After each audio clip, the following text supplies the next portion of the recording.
the pending normalization deal with between Israel and Saudi Arabia is named as one of the triggers to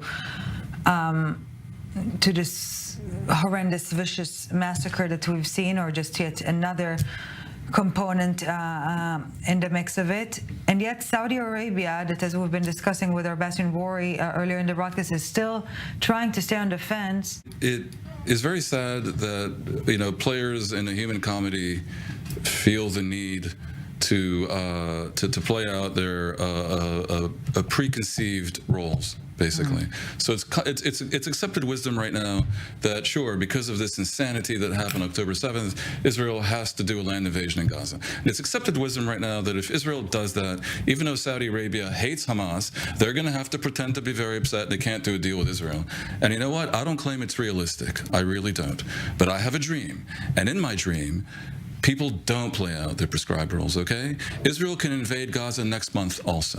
What if, instead of giving this gift to Hamas and Iran, of 20,000 dead bodies, Israeli and Palestinian, instead of any of that, Saudi Arabia does a quickie peace deal with Israel, brings along Kuwait, the entire Arab world lines up as one behind Israel and the West to put maximal pressure on Hamas to do X, Y, and Z, and maximum money. Hold on. A kitty of $200 billion. The most dictatorial regime in the world, at the end of the day, falls victim to the desires of the street. It's inevitable. It's never not happened, okay?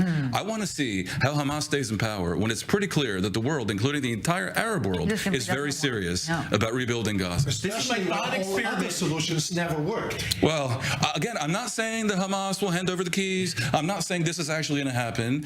But in my dream, which is an alternative universe with more rational players, perhaps, it might.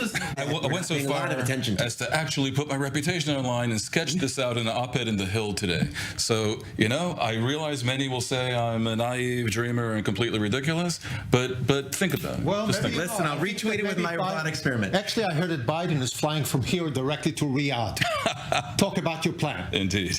The Perry peace plan. Well, let's continue for a tiny bit longer with this thought experiment, and because we've been saying here in studio, there's no need of thinking outside of the box. We need a new box altogether.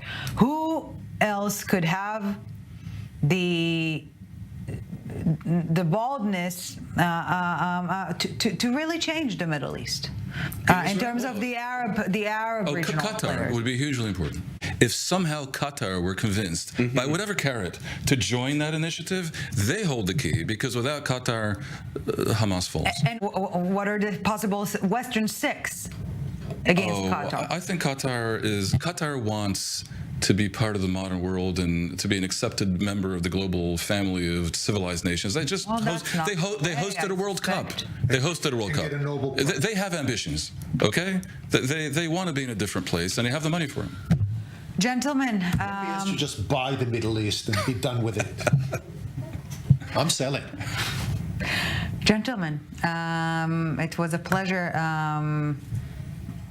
fantasizing about perhaps of a different type of a Middle East. Until then, we're living in the very same old Middle East with those very familiar cruel rules.